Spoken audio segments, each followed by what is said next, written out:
Morning बच्चों, मैं Bhawna Bhalla lecturer chemistry government senior secondary school Bodu Amritsar तो चैप्टर 10 एस ब्लॉक का अज बड़ा ही इंपॉर्टेंट टॉपिक तुहानूं पढ़ाउण जा रही हैं। That is general characteristics of the compounds of alkali metals. चलो अपना टॉपिक शुरू करते हैं प्यारे बच्चों। चलो शुरू करते हैं अपना topic general characteristic of compounds of alkali metals. ये शुरू करन तो पहले सानू सारे एल्कली मैटल्स की कॉन्फिगरेशन आनी चाहिए है। जिमें एल्कली मैटल्स किहड़े-किहड़े ने? Lithium, sodium, potassium, rubidium, caesium, फ्रेंचियम। ठीक है, हुण ध्यान नाल देखिए इहदी कॉन्फिगरेशन की है। अगर एटॉमिक नंबर याद करना होवे तो साडे कोल जिहड़ा मैजिक नंबर आंदा है 2 8 8 18 18 वाला, तो 3 च 8 ऐड करिए तो 11 सोडियम, फिर 8 ऐड करिए तो पोटाशियम बन जाता है। हुण ध्यान नाल देखो इत्थे सारियां दी कॉन्फिगरेशन नोबल गैस दे नाल करिए तो पिछे 2s1 3s1 4s1 5s1 6s1 तो 7s1, जिहदे नाल असीं कह सकते हैं कि इहदी जनरल कॉन्फिगरेशन की है NS1। हुण ये एलीमेंट्स याद किवें रखने हैं? किसी भी चीज़ नूं जे असीं अपने तरीके अपने शब्दां च पढ़ लीए तो सानूं याद हो जाती है। सो ये असीं याद किवें करांगे? एक छोटा जिहा फार्मूला लैके, लीना ने की रुबीना से फ्रेंडशिप। सो लीना तो लिथियम, ने तो सोडियम। ने तो सोडियम इसलिए बनाया है क्योंकि सोडियम का सिंबल Na है जो कि नाइट्रियम तो है। की का सिंबल K तो है, potassium. Rubina Rb rubidium, Ce से सीजियम, फ्रेंडशिप फ्रेंचियम। सो इस तरह असी याद कर लिए तो साडी बड़ियां सारियां जिहड़े मल्टीपल्स दे क्वेश्चनस ने और बड़े सारे मुश्किलां जिहड़ियां एस एल्कली मैटल्स चों आंदियां ने हल हो जांदियां ने। हुण एल्कली मैटल्स जिहड़े ने उस जनरली आयनिक नेचर दे ने। आयनिक दा मतलब की हुंदा है कि जिहड़े कंप्लीट ट्रांसफरेंस ऑफ इलैक्ट्रॉन नाल बनदे ने। ठीक है, हुण मैं अज जनरल करैक्टरिस्टिक्स ऑफ इस तो बाद डिस्कस करन जा रही हैं एल्कली मैटल्स दे। सब तो पहले वो जिहड़े कंपाउंड्स बनाते हैं उन्हां दे विच ने ऑक्साइड्स।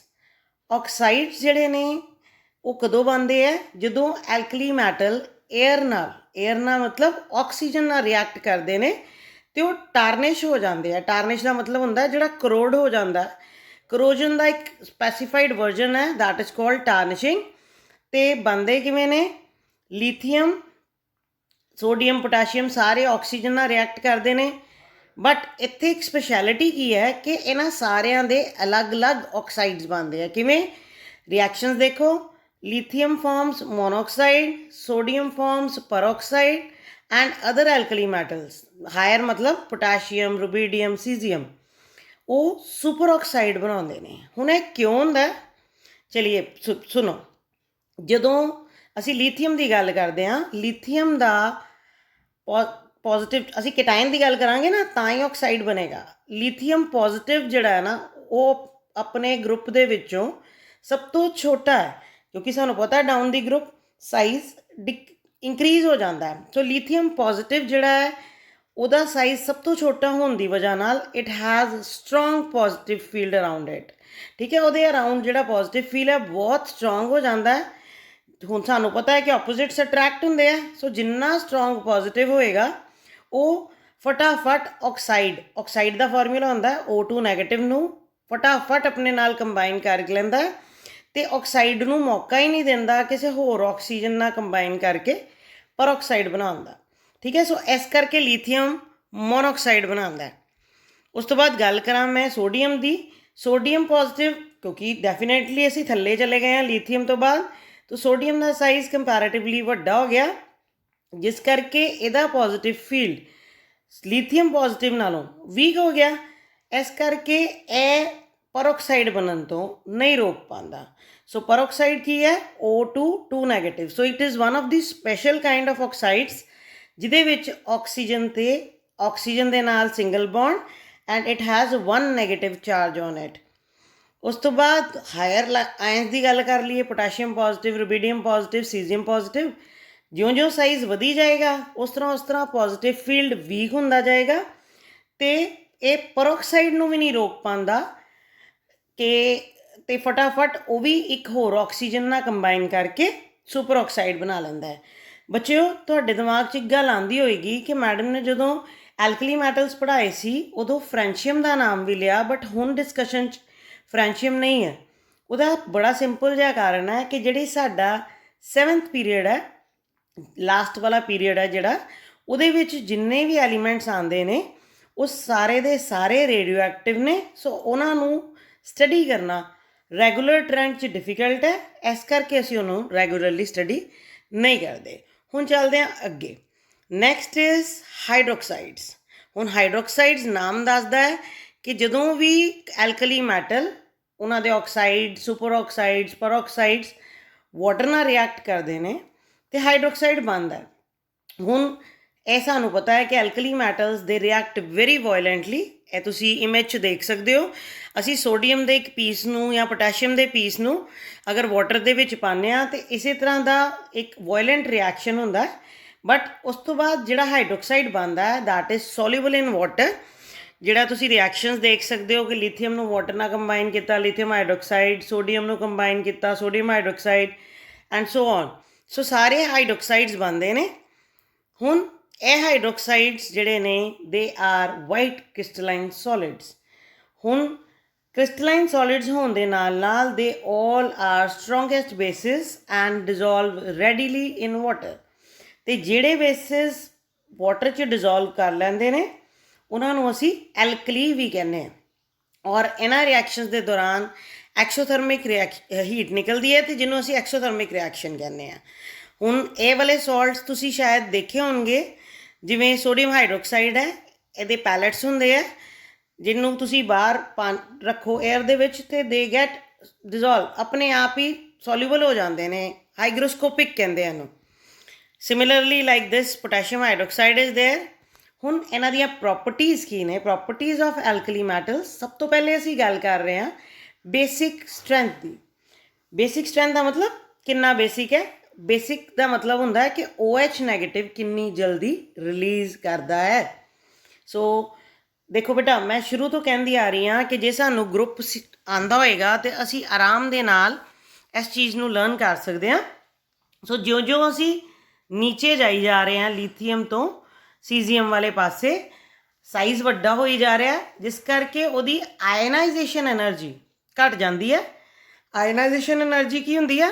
ਜਿਹੜੀ ਇਲੈਕਟ੍ਰੋਨ ਨੂੰ ਆਊਟਰਮੋਸਟ ਸ਼ੈਲ 'ਚੋਂ ਰਿਲੀਵ ਕਰਨ ਦੀ ਐਨਰਜੀ। ਸੋ ਮੈਟਲ ਔਰ ਆਕਸੀਜਨ ਦਾ ਬੌਂਡ ਹਾਈਡਰੋਕਸਾਈਡ ਦੇ ਵਿੱਚ ਆਰਾਮ ਨਾਲ ਟੁੱਟ ਜਾਏਗਾ। ਜਿਉਂ-ਜਿਉਂ ਆਇਨਾਈਜੇਸ਼ਨ ਐਨਰਜੀ ਡਿਕਰੀਜ਼ ਹੋਏਗੀ, ਬੇਸਿਕ ਸਟਰੈਂਥ ਇੰਕਰੀਜ਼ ਹੋ ਜਾਏਗੀ। ਜਿਵੇਂ ਮੈਂ ਪਹਿਲੇ ਕਿਹਾ, ਉੱਪਰੋਂ ਦੀ ਥੱਲੇ ਜਾਵਾਂਗੇ ਅਤੇ ਆਇਨਾਈਜੇਸ਼ਨ ਐਨਰਜੀ ਡਿਕਰੀਜ਼ ਹੁੰਦੀ ਹੈ। ਸੋ ਸਭ ਤੋਂ ਨੀਚੇ ਵਾਲਾ ਸੀਜ਼ੀਅਮ ਦਾ ਹਾਈਡਰੋਕਸਾਈਡ ਸਭ ਤੋਂ ਜ਼ਿਆਦਾ ਸਟਰੋਂਗ ਅਤੇ ਲੀਥੀਅਮ ਦਾ ਵੀਕੈਸਟ ਹੋ ਜਾਏਗਾ। ਦੇਖੀਏ ਇਹਦਾ ਟ੍ਰੈਂਡ ਕੀ ਹੈ। ਵੈਸੇ ਮੈਂ ਦੱਸ ਦਿੱਤਾ। ਦੇਖੋ, lithium hydroxide, sodium hydroxide, potassium hydroxide, rubidium hydroxide, as we move down the group, basic strength increases and the reason is low ionization energy. Second point is solubility and stability. ਜਦੋਂ ਅਸੀਂ ਬਣਾਏ ਸੀ ਹਾਈਡਰੋਕਸਾਈਡਸ, ਮੈਂ ਉਦੋਂ ਹੀ ਕਿਹਾ ਸੀ they are highly soluble in water. ਸਿਰਫ ਥਰਮਲੀ ਜਿਹੜਾ unstable ਹੁੰਦਾ ਹੈ that is lithium hydroxide. Lithium hydroxide ਕਿਉਂ ਅਨਸਟੇਬਲ ਹੈ? ਕਿਉਂਕਿ ਲੀਥੀਅਮ ਦੇ ਪ੍ਰੋਡਕਟਸ ਸਾਰੇ ਹੀ ਐਕਸੈਪਸ਼ਨਲ ਨੇ, ਕਿਉਂਕਿ ਲੀਥੀਅਮ ਐਨੋਮਲਸ ਬਿਹੇਵੀਅਰ ਸ਼ੋ ਕਰਦਾ ਹੈ। ਐਨੋਮਲਸ ਦਾ ਮਤਲਬ ਹੁੰਦਾ ਹੈ ਬਾਕੀਆਂ ਤੋਂ ਅਲੱਗ। ਕਿਉਂ ਅਲੱਗ ਹੈ? ਕਿਉਂਕਿ ਇਹ ਸਭ ਤੋਂ ਛੋਟਾ ਸਾਈਜ਼ ਹੈ ਇਹਦਾ, ਸਮੋਲੈਸਟ ਸਾਈਜ਼, ਹਾਈ ਆਇਨਾਈਜੇਸ਼ਨ ਐਨਰਜੀ, ਠੀਕ ਹੈ ਨਾ। ਸੋ ਜਿਹੜਾ ਘਰ 'ਚ ਸਭ ਤੋਂ ਛੋਟਾ ਬੱਚਾ ਹੁੰਦਾ ਨਾ ਬੇਟਾ, ਉਹ ਸਭ ਤੋਂ ਡਿਫਰੈਂਟ ਹੁੰਦਾ ਅਤੇ ਸਭ ਤੋਂ ਲਾਡਲਾ ਹੁੰਦਾ ਹੈ। ਇਸ ਕਰਕੇ ਉਹਦਾ ਗੱਲ ਬਾਕੀ ਬੰਦਿਆਂ ਨਾਲੋਂ, ਘਰਦਿਆਂ ਨਾਲੋਂ ਡਿਫਰੈਂਟ ਹੁੰਦੀ ਹੈ। ਸੋ ਜਿਸ ਤਰ੍ਹਾਂ ਲੀਥੀਅਮ ਹਾਈਡਰੋਕਸਾਈਡ ਨੂੰ ਜਿਉਂ ਹੀ ਅਸੀਂ ਹੀਟ ਕਰਾਂਗੇ, it will decompose into lithium oxide, that is lithium monoxide, ਹੁਣ ਤੁਹਾਨੂੰ ਪਤਾ ਹੈ, plus water. Third property is formation of salts with acids. ਹੁਣ ਮੈਂ ਪਹਿਲੇ ਹੀ ਕਹਿ ਕੇ ਆਈ ਹਾਂ ਕਿ ਜਿੰਨੇ ਹਾਈਡਰੋਕਸਾਈਡਸ ਨੇ ਦੇ ਆਰ ਸਟਰੋਂਗ ਬੇਸਿਸ, ਠੀਕ ਹੈ ਨਾ। If they are strong basis, ਤੇ ਸਾਡੀ ਜਨਰਲ ਕੈਮਿਸਟਰੀ ਦੀ ਰਿਐਕਸ਼ਨ ਕਹਿੰਦੀ ਹੈ acid plus base give rise to salt and water. So असी जदों भी इन्हां च कोई एसिड पावांगे तो सानू सॉल्ट ते वाटर मिल जाएगा। जिवें सोडियम हाइड्रोक्साइड HCl पाया, साडे कोल सोडियम क्लोराइड बन गया प्लस वाटर। उस तरह असी एसिड चेंज कर लिया, असी सल्फ्यूरिक एसिड पा लिया तो साडे कोल सोडियम सल्फेट एंड वाटर बन गया। Next is halides. Next type of compounds is halides. So alkali metals, ਉਹਦੇ ਆਕਸਾਈਡਸ, ਉਹਦੇ ਹਾਈਡਰੋਕਸਾਈਡਸ, ਉਹਦੇ ਸਾਰੇ ਕਾਰਬੋਨੇਟਸ, ਜਦੋਂ ਵੀ ਕਿਸੇ ਹੈਲੋਜਨ ਐਸਿਡ ਹੁੰਦਾ H ਦੇ ਨਾਲ ਕੋਈ ਵੀ ਹੈਲੋਜਨ ਲੱਗੀ ਹੋਏ, ਜਿਵੇਂ ਮੈਂ HX ਲਿਖਿਆ, X stands for fluoride, chloride, bromide or iodide to form metal halide. MX, M ਕੀ ਹੋ ਗਿਆ, ਜਿਹੜੀ ਕੋਈ ਵੀ ਐਲਕਲੀ ਮੈਟਲ। ਸੋ ਮੈਂ ਸਾਰੀਆਂ ਐਗਜ਼ਾਮਪਲਸ ਇੱਥੇ ਕੋਟ ਕੀਤੀਆਂ, ਧਿਆਨ ਨਾਲ ਦੇਖਿਓ ਕਿ ਮੈਟਲ ਦਾ ਆਕਸਾਈਡ ਅਗਰ हैलो एसिड ना रिएक्ट करता है तो metal halide and water, that is MX plus water. अगर हाइड्रोक्साइड प्लस HX है then it is MX plus H2O। अगर कार्बोनेट है तो देखो carbonate generally they release carbon dioxide and water हो गया साढ़े कोल नाल की बन गया MX, that is metal halide. नीचे मैं एक्सप्लेन कर भी दिता है कि मैटल किहड़ी है, lithium, sodium, potassium, rubidium and caesium. हुण ਇਹਨਾਂ ਦਾ ਮੈਲਟਿੰਗ ਪੁਆਇੰਟ ਦਾ ਟ੍ਰੈਂਡ ਕੀ ਹੈ, ਬੋਇਲਿੰਗ ਪੁਆਇੰਟ ਦਾ ਟ੍ਰੈਂਡ ਕੀ ਹੈ, ਸੋਲਿਬਿਲਿਟੀ ਦਾ ਟ੍ਰੈਂਡ ਕੀ ਹੈ, ਇਹ ਦੋ ਫੈਕਟਰਸ ਤੇ ਡਿਪੈਂਡ ਕਰਦਾ, that is polarising effect and lattice energy. ਹੁਣ ਇਹ ਇਫੈਕਟਸ ਕੀ ਨੇ, ਚਲੋ ਅੱਗੇ ਪੜ੍ਹਦੇ ਹਾਂ। ਦੈਟ ਇਜ਼ ਪੋਲਰਾਈਜੇਸ਼ਨ ਇਫੈਕਟ, ਇਹਨੂੰ ਅਸੀਂ ਫਜਾਨਸ ਰੂਲ ਕਹਿੰਦੇ ਹਾਂ।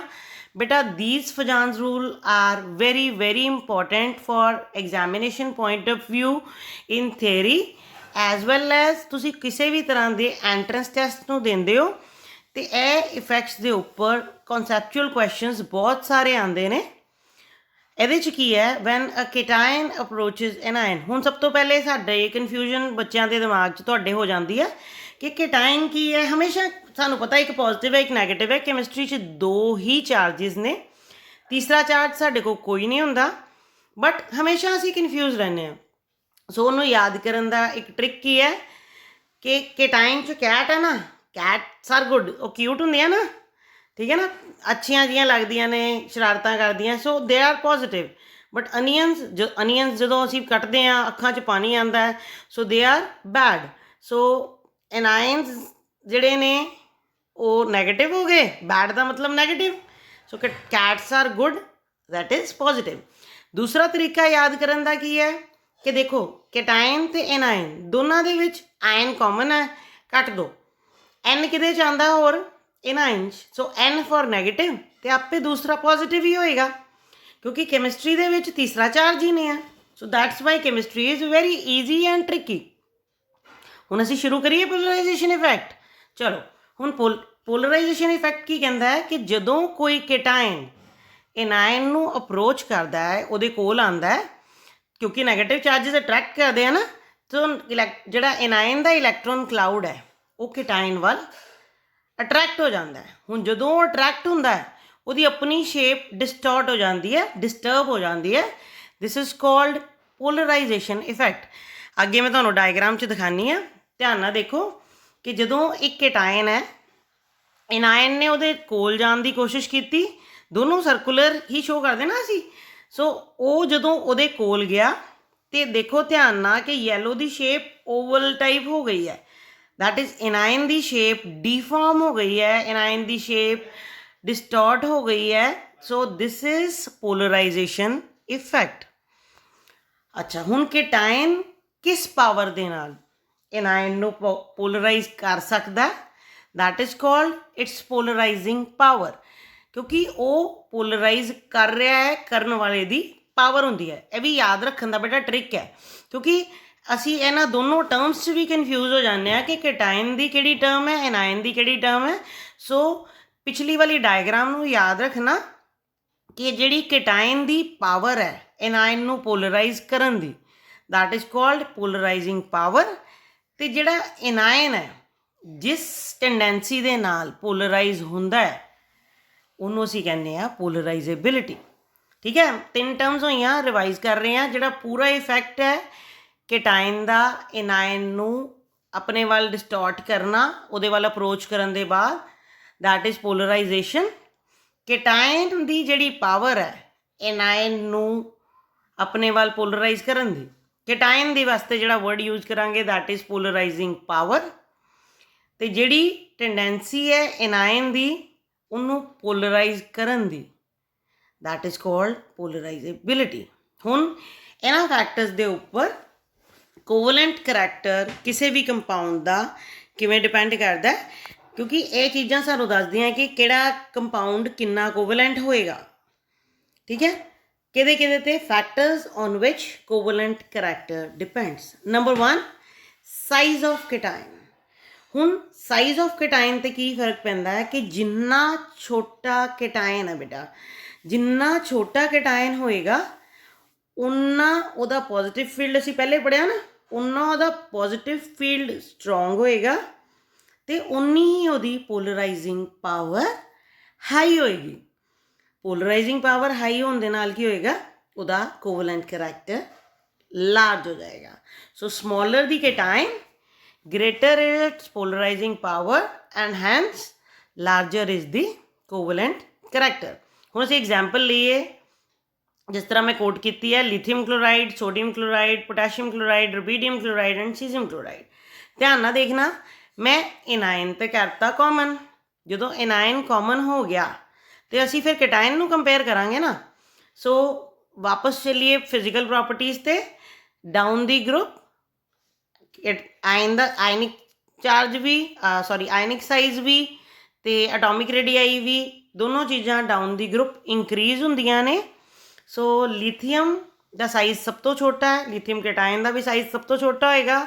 ਉਸ ਤੋਂ ਬਾਅਦ ਸੋਡੀਅਮ ਕੇਟਾਇਨ ਦਾ, ਦੈਨ ਪੋਟਾਸ਼ੀਅਮ ਕੇਟਾਇਨ ਦਾ, ਦੈਨ ਰੂਬੀਡੀਅਮ ਕੇਟਾਇਨ ਦਾ ਐਂਡ ਦੈਨ ਸੀਜ਼ੀਅਮ ਕੇਟਾਇਨ ਦਾ ਸਾਈਜ਼ ਇੰਕਰੀਜ਼ ਕਰੀ ਜਾ ਰਿਹਾ। ਸੋ ਜਿਹਦਾ ਸਭ ਤੋਂ ਛੋਟਾ ਸਾਈਜ਼ ਹੈ, ਇਟ ਮੀਨਸ ਲਿਥੀਅਮ ਕਲੋਰਾਈਡ ਦਾ ਸਭ ਤੋਂ ਛੋਟਾ ਸਾਈਜ਼, ਸੋ ਇਹਦਾ ਕੋਵਲੈਂਟ ਕਰੈਕਟਰ ਸਭ ਤੋਂ ਜ਼ਿਆਦਾ। So lithium chloride is more covalent than KCl। ਅਗਰ ਇਹ ਕੁਐਸਚਨ ਆ ਜਾਂਦਾ ਤੁਹਾਨੂੰ ਵਿਚ one is more covalent, so ਇਹੀ ਫੈਕਟਰ ਲੱਗੇਗਾ। Second is size of anion. So size of anion ਕੀ ਕਹਿੰਦਾ ਹੈ ਕਿ larger the size of anion greater is its polarizability. ਜਿੰਨਾ एनायन ਦਾ ਸਾਈਜ਼ ਵੱਡਾ ਹੋਏਗਾ ਬੇਟਾ, ਉਨਾ ਉਹਦਾ ਇਲੈਕਟ੍ਰੋਨ ਕਲਾਊਡ ਜ਼ਿਆਦਾ ਡਿਸਟੋਰਟ ਹੋਏਗਾ। ਸੋ ਉਹਦੀ ਪੋਲਰਾਈਜ਼ੇਬਿਲਿਟੀ ਉਨੀ ਵੱਧ ਜਾਏਗੀ। ਸੋ ਜਿੰਨੀ ਪੋਲਰਾਈਜ਼ੇਬਿਲਿਟੀ ਵੱਧ ਜਾਏਗੀ ਉਨਾ ਉਹਦਾ ਕੋਵਲੈਂਟ ਕਰੈਕਟਰ ਵੱਧ ਜਾਏਗਾ। ਸੋ ਸਾਡੀ ਕੋਲ ਇਸੇ ਤਰ੍ਹਾਂ ਦੀ ਮੈਂ ਐਗਜ਼ਾਮਪਲ ਇੱਕ ਹੋਰ ਲੈ ਰਹੀ ਹਾਂ, lithium iodide, lithium bromide, lithium chloride and lithium fluoride. ਇੱਥੇ ਮੈਂ ਲਿਥੀਅਮ ਆਇਨ ਨੂੰ ਬਾਹਰ ਕਾਮਨ ਰੱਖ ਲਿਆ ਤਾਂ ਕਿ ਅਸੀਂ ਸਿਰਫ ਔਰ ਸਿਰਫ एनायंस ਨੂੰ ਡਿਸਕਸ ਕਰੀਏ। ਸੋ ਐਜ਼ ਫਿਰ again we come to that radii, ionic radii down the group, ionic radii increases. So fluoride ਦਾ ਸਭ ਤੋਂ ਛੋਟਾ, ਕਲੋਰਾਈਡ ਦਾ ਉਸ ਤੋਂ ਵੱਡਾ radii, then bromide and then iodide। So ਇਸ ਐਕਸਪਲੇਨੇਸ਼ਨ ਤੋਂ ਕਲੀਅਰ ਹੁੰਦਾ ਹੈ ਕਿ ਇਹਨਾਂ ਚਾਰਾਂ ਦੇ ਵਿੱਚੋਂ lithium iodide LiI is most covalent।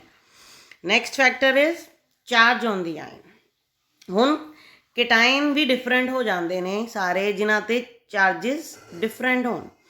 ਜਿਵੇਂ ਸੋਡੀਅਮ ਪੋਜ਼ੀਟਿਵ, ਮੈਂ ਐਗਜ਼ਾਮਪਲ ਲਈ ਸੋਡੀਅਮ ਪੋਜ਼ੀਟਿਵ, ਮੈਗਨੀਸ਼ੀਅਮ 2 ਪੋਜ਼ੀਟਿਵ ਜਾਂ ਐਲੂਮੀਨੀਅਮ 3 ਪੋਜ਼ੀਟਿਵ ਵਾਲੀ, ਜਿੰਨਾ ਜ਼ਿਆਦਾ ਚਾਰਜ ਹੋਏਗਾ ਕੇਟਾਇਨ 'ਤੇ ਉਨੀ ਉਹਦੀ ਪੋਲਰਾਈਜ਼ਿੰਗ ਪਾਵਰ ਹੋਏਗੀ। ਕਿਉਂ ਹੋਏਗੀ ਬੇਟਾ? ਕਿਉਂਕਿ ਜਿੰਨਾ ਜ਼ਿਆਦਾ ਪੋਜ਼ੀਟਿਵ ਚਾਰਜ ਉਨਾ ਲੈਕ ਆਫ ਇਲੈਕਟ੍ਰੋਨਸ, ਔਰ ਉਹਦੇ ਨਾਲ ਨਾਲ ਉਨਾ ਸਟਰੋਂਗ ਪੋਜ਼ੀਟਿਵ ਫੀਲਡ। ਜਿੰਨਾ ਸਟਰੋਂਗ ਪੋਜ਼ੀਟਿਵ ਫੀਲਡ ਉਨੀ ਸਟਰੈਂਥ ਦੇ ਨਾਲ ਉਹ ਨੈਗੇਟਿਵ ਫੀਲਡ ਨੂੰ ਅਟਰੈਕਟ ਕਰ ਸਕਦਾ ਆਪਣੇ ਵੱਲ ਔਰ ਉਹਨੂੰ ਡਿਸਟੋਰਟ ਕਰ ਸਕਦਾ। ਸੋ ਉਨੀ ਉਹਦੀ ਪੋਲਰਾਈਜ਼ਿੰਗ ਪਾਵਰ ਜ਼ਿਆਦਾ ਅਤੇ ਉਨਾ ਹੀ ਉਹਦਾ ਕੋਵਲੈਂਟ ਕਰੈਕਟਰ ਜ਼ਿਆਦਾ। ਸੋ ਅਗਰ ਸੋਡੀਅਮ ਪੋਜ਼ੀਟਿਵ, ਮੈਗਨੀਸ਼ੀਅਮ 2 ਪੋਜ਼ੀਟਿਵ ਅਤੇ ਐਲੂਮੀਨੀਅਮ 3 ਪੋਜ਼ੀਟਿਵ ਤੋਂ ਗੱਲ ਕਰੀਏ ਤਾਂ aluminium 3 positive is the most covalent, then magnesium 2 positive and then sodium positive। next factor is lattice energy। lattice energy ਕੀ ਹੁੰਦੀ ਹੈ? ਦੇਖੋ ਅਸੀਂ ਨਾ ਪਿਛਲੀਆਂ ਛੋਟੀਆਂ ਕਲਾਸਿਸ 'ਚ ਵੀ ਪੜ੍ਹ ਕੇ ਆਏ ਹਾਂ कि लैटिस एनर्जी की है कि एक कैटायन ते एक एनायन नूं, असीं छोटी क्लास च बस इन्ना ही पढ़ते हैं कि कैटायन ते एनायन नूं ਵੱਖਰੇ ਕਰਨ ਦੀ ਜਿਹੜੀ એનર્ਜੀ ਹੁੰਦੀ ਹੈ। ਸੋ ਕਲੀਅਰਲੀ ਇੱਕ ਵਰਡਸ ਜਿਹੜੇ ਸਾਡੇ ਡੈਫੀਨੇਸ਼ਨ 'ਚ ਹੋਣੇ ਜ਼ਰੂਰੀ ਨੇ। Definitely it is the amount of energy required to separate 1 mole of ionic compound solid to its compulsory ਕੀ ਹੈ ਗੈਸ਼ੀਅਸ ਆਇਨਸ। ਬੱਚੇ ਡੈਫੀਨੇਸ਼ਨ ਦੇ ਵਿੱਚ ਗੈਸ਼ੀਅਸ ਸ਼ਬਦ ਭੁੱਲ ਜਾਂਦੇ ਨੇ, ਇਹ ਬਹੁਤ ਜ਼ਰੂਰੀ ਹੈ ਬੇਟਾ। ਇਹਦਾ ਕਾਰਨ ਕੀ ਹੈ ਕਿ ਜਿਹੜਾ ਗੈਸ਼ੀਅਸ ਆਇਨ ਹੁੰਦਾ ਨਾ ਉਹਦੇ ਵਿੱਚ ਹੋਰ ਅਟਰੈਕਸ਼ਨਸ ਜਿਹੜੀਆਂ ਨੇ ਨਾ, ਫੋਰਸਿਸ ਆਫ ਅਟਰੈਕਸ਼ਨਸ ਹੋਰ ਕੋਈ ਨਹੀਂ ਹੁੰਦੀਆਂ, ਠੀਕ ਹੈ। ਅਤੇ ਅਸੀਂ ਪ੍ਰੋਪਰਲੀ ਉਸ ਚੀਜ਼ ਦੀ ਅਮਾਊਂਟ ਨੂੰ ਸਟੱਡੀ ਕਰ ਪਾਉਂਦੇ ਹਾਂ। ਸੋ ਲੈਟਿਸ ਐਨਰਜੀ ਕੀ ਹੈ? It is the amount of energy required to separate 1 mole of solid ionic compound to gaseous ions. ਹੁਣ ਤੋੜਨਾ ਹੈ ਨਾ ਆਇਨਸ ਨੂੰ, ਸੋਲਿਡ ਆਇਨਿਕ ਕੰਪਾਊਂਡ ਨੂੰ ਤੋੜ ਕੇ ਆਇਨਸ ਤੋੜਨਾ ਹੈ। ਸੋ ਜਿੰਨੀ ਲੈਟਿਸ ਐਨਰਜੀ ਜ਼ਿਆਦਾ ਉਨਾ ਉਸ ਚੀਜ਼ ਨੂੰ ਤੋੜਨ ਵਿੱਚ ਟਾਈਮ ਜ਼ਿਆਦਾ ਲੱਗੇਗਾ, ਜਿਹਨੂੰ ਅਸੀਂ ਕੀ ਕਹਿੰਦੇ ਹਾਂ ਮੈਲਟਿੰਗ ਪੁਆਇੰਟ ਹਾਈ ਹੋ ਗਿਆ। ਜਿੰਨਾ ਜ਼ੋਰ ਲੱਗਦਾ ਹੈ ਕਿਸੇ ਚੀਜ਼ ਨੂੰ ਤੋੜਨ 'ਚ ਉਹਨੂੰ ਅਸੀਂ ਕਹਿੰਦੇ ਹਾਂ ਨਾ ਕਿ ਜ਼ਿਆਦਾ ਜ਼ੋਰ ਲੱਗ ਗਿਆ। ਤੋ ਸੋ ਜਿੰਨੀ ਲੈਟਿਸ ਐਨਰਜੀ ਜ਼ਿਆਦਾ ਹੈ ਉਨੀ ਸਾਨੂੰ ਹੀਟ ਜ਼ਿਆਦਾ ਦੇਣੀ ਪਏਗੀ ਮੈਲਟ ਕਰਨ ਲਈ। So it means melting point of alkyl halide, alkali metal ਦਾ ਜਿਹੜਾ ਹੈਲਾਈਡ ਹੈ ਉਹ ਹਾਈ ਹੋ ਜਾਏਗਾ। ਹੁਣ ਲੈਟਿਸ ਐਨਰਜੀ ਦਾ ਦੂਸਰਾ ਰੀਜ਼ਨ ਦੇਖੀਏ ਕਿ ਜਿੰਨੀ ਲੈਟਿਸ ਐਨਰਜੀ ਜ਼ਿਆਦਾ ਹੋ ਗਈ ਆਇਨ ਸੈਪਰੇਟ ਨਹੀਂ ਹੋਣਗੇ, ਅਤੇ ਜੇ ਆਇਨ ਸੈਪਰੇਟ ਨਹੀਂ ਹੋਣਗੇ ਜਾਂ ਜਲਦੀ ਨਹੀਂ ਹੋਣਗੇ ਤਾਂ ਉਹ ਪਾਣੀ 'ਚ ਘੁਲੇਗਾ ਵੀ ਨਹੀਂ। ਸੋ ਜਿੰਨਾ ਹਾਈ ਲੈਟਿਸ ਐਨਰਜੀ ਉਨੀ ਲੋ ਸੋਲਿਬਿਲਿਟੀ। ਸੋ ਜਿੰਨੀ ਲੈਟਿਸ ਐਨਰਜੀ ਜ਼ਿਆਦਾ ਉਨਾ ਮੈਲਟਿੰਗ ਪੁਆਇੰਟ ਜ਼ਿਆਦਾ ਅਤੇ ਉਨੀ ਹੀ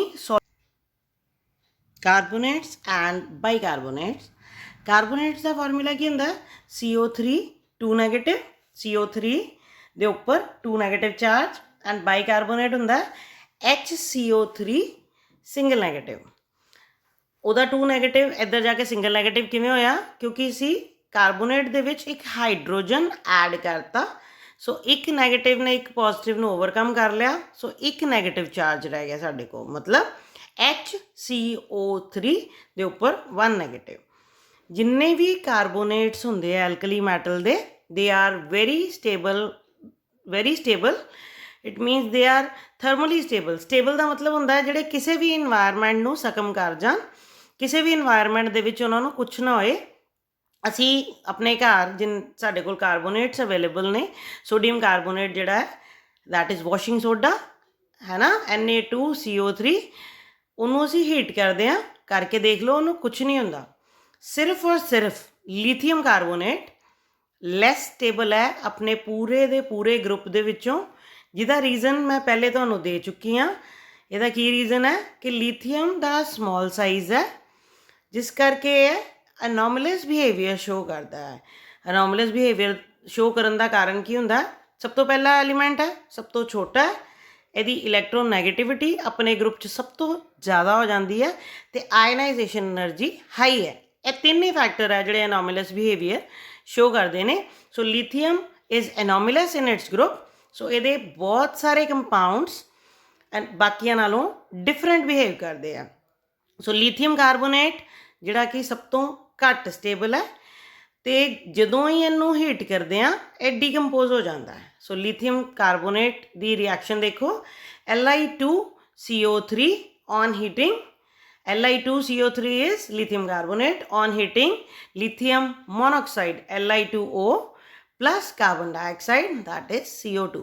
ਬੇਟਾ ਯਾਦ ਰੱਖਣਾ ਜਿੰਨੇ ਵੀ ਕਾਰਬੋਨੇਟਸ ਨੇ ਜਦੋਂ ਵੀ ਇਹ ਡੀਕੰਪੋਜ਼ ਹੋਣਗੇ ਕਾਰਬਨ ਡਾਈਆਕਸਾਈਡ ਜ਼ਰੂਰ ਰਿਲੀਜ਼ ਕਰਦੇ ਆ, ਅਤੇ ਬਾਈਕਾਰਬੋਨੇਟਸ ਵੀ ਇਸੇ ਤਰ੍ਹਾਂ ਜਦੋਂ ਵੀ ਡੀਕੰਪੋਜ਼ ਹੁੰਦੇ ਨੇ ਕਾਰਬਨ ਡਾਈਆਕਸਾਈਡ ਜ਼ਰੂਰ ਰਿਲੀਜ਼ ਕਰਦੇ ਆ। ਸੋ ਇਸ ਤੋਂ ਬਾਅਦ ਗੱਲ ਕਰੀਏ ਬਾਈਕਾਰਬੋਨੇਟਸ ਦੀ। ਉਹਨਾਂ ਨੂੰ ਅਗਰ ਜੈਂਟਲ ਹੀਟਿੰਗ ਵੀ ਮਤਲਬ ਮਾਈਨਰ ਜਿੰਨੀ ਵੀ ਹੀਟਿੰਗ ਦੇ ਦਿੱਤੀ ਜਾਏ ਤਾਂ ਉਹ ਡੀਕੰਪੋਜ਼ ਹੋ ਕੇ ਕਾਰਬੋਨੇਟਸ ਬਣ ਜਾਂਦੇ ਆ, ਅਤੇ ਜਿਸ ਤਰ੍ਹਾਂ ਮੈਂ ਕਿਹਾ ਕਾਰਬਨ ਡਾਈਆਕਸਾਈਡ ਨਾਲ ਇਵੋਲਵ ਹੁੰਦੀ ਹੈ। ਜਦੋਂ ਵੀ ਕਾਰਬਨ ਡਾਈਆਕਸਾਈਡ ਇਵੋਲਵ ਹੁੰਦੀ ਹੈ ਬੇਟਾ ਐਫਰਵੇਸੈਂਸ ਦੈਟ ਇਜ਼ ਬਬਲਿੰਗ ਹੁੰਦੀ ਹੈ, ਜਿਹੜੀ ਤੁਸੀਂ ਘਰ ਕੋਲਡ ਡਰਿੰਕ ਦੇ ਵਿੱਚ ਵੀ ਦੇਖ ਸਕਦੇ ਹੋ। ਕਾਰਬਨ ਡਾਈਆਕਸਾਈਡ ਨਿਕਲਦੀ ਹੈ ਅਤੇ ਉਹ 'ਚੋਂ that bubbling is called effervescence. MHCO3 that is metal bicarbonate. M फिर ਉਹੀ ਹੈ ਜਿਹੜਾ ਸਾਡੀਆਂ ਐਲਕਲੀ ਮੈਟਲਸ ਨੇ, ਸੋਡੀਅਮ, ਪੋਟਾਸ਼ੀਅਮ, ਰੂਬੀਡੀਅਮ, ਸੀਜ਼ੀਅਮ, ਠੀਕ ਹੈ, ਉਹਨਾਂ ਨੂੰ ਹੀਟ ਕਰੀਏ ਤੇ ਉਹਦਾ respective carbonate plus carbon dioxide and water is released.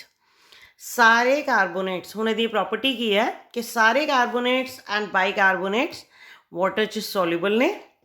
ज्यों ज्यों असी डाउन दी ग्रुप जाई जाने आ, उही रीज़न है फिर कि साइज़ वड्डा होई जांदा ते लैटिस एनर्जी, क्योंकि साइज़ वड्डा होई जा रहा तो लैटिस एनर्जी घटी जा रही है, जिस करके सॉल्यूबिलिटी इंक्रीज़ कर जाएगी, ठीक है ना। सॉल्यूबिलिटी जिहड़ी है हाइड्रेशन एनर्जी नालों वध जाएगी, जिन्नी भी साडी लैटिस एनर्जी नू हाइड्रेशन एनर्जी ओवरकम कर लेगी। सो जिस तरह असीं थल्ले जाई जावांगे सॉल्यूबिलिटी इंक्रीज़ करी जाएगी। सो बेटा आई होप तुहानूं यह पूरे दा पूरा टॉपिक बड़ी अच्छी तरह समझ आ गया होएगा। तुसी बड़े आराम नाल इस वीडियो नूं देख के अपने नाल नाल नोट्स बना लिओ ते अच्छी तरह याद कर लेना, because this topic is very important in your long run for any kind of exam, चाहे वो एंट्रेंस है चाहे वो रेगुलर है। थैंक यू बेटा।